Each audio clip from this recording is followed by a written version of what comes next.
Assalamualaikum warahmatullahi wabarakatuh.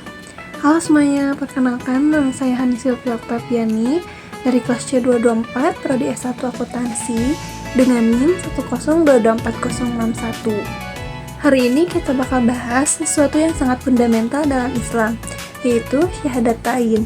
Bukan cuma definisi, tapi makna mendalam, kedudukannya, dan hubungannya dengan iman dan kehidupan kita sehari-hari. Tapi sebelum itu, pernah nggak sih kita terpikir kenapa dua kalimat syahadat itu jadi hal pertama dalam Islam? Dan apakah cukup hanya diucapkan saja? Nah, secara bahasa tersendiri, syahadat berasal dari kata syahida yang artinya menyaksikan. Maksudnya itu ketika kita bersyahadat, kita itu seperti seseorang yang benar-benar melihat dan yakin akan sebuah kebenaran.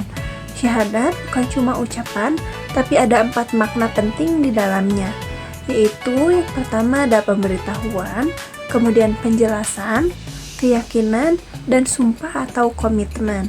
Jadi ketika kita bilang La ilaha illallah Muhammadur Rasulullah, itu artinya kita sedang berjanji, bukan sekedar bicara.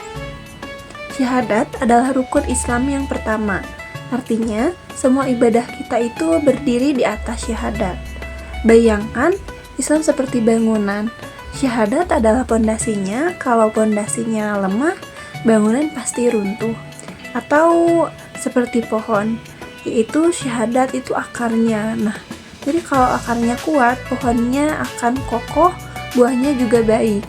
Makanya tanpa syahadat, ibadah itu seperti kosong, sholat jadi sekedar gerakan, puasa jadi cuma menahan lapar. Nah, syahadat juga menuntut sikap dalam hidup, yaitu yang pertama mencintai Allah dan Rasul-Nya, kemudian mengikuti ajaran Nabi, menjauhi hal yang dilarang. Dan juga dalam Islam ada konsep al-wala wal-bara, yang artinya kita loyal kepada kebenaran dan meninggalkan kebatilan. Jadi syahadat itu bukan cuma di lisan, tapi harus terlihat dalam sikap, pilihan hidup, dan perilaku kita sehari-hari. Syahadat itu adalah titik temu antara iman dan Islam. Iman itu di hati, Islam itu di tindakan. Jadi tanpa iman, ibadah cuma formalitas tanpa amal. Iman cuma angan-angan. Jadi syahadatlah yang menyatukan keduanya, yang dimana iman itu adalah akarnya, Islam itu adalah batang dan daun, dan akhlak adalah buahnya.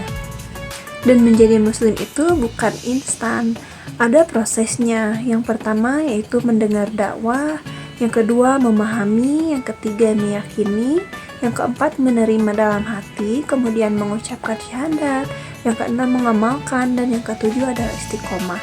Dan disinilah tantangan sebenarnya, bukan mengucapkan tapi di istiqomah menjalankannya.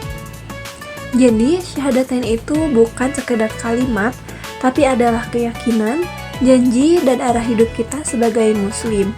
Sekarang coba tanya ke diri sendiri, apakah syahadat kita baru di lisan atau sudah sampai ke hati dan tindakan? Sekian materi yang dapat saya sampaikan. Wassalamualaikum warahmatullahi wabarakatuh.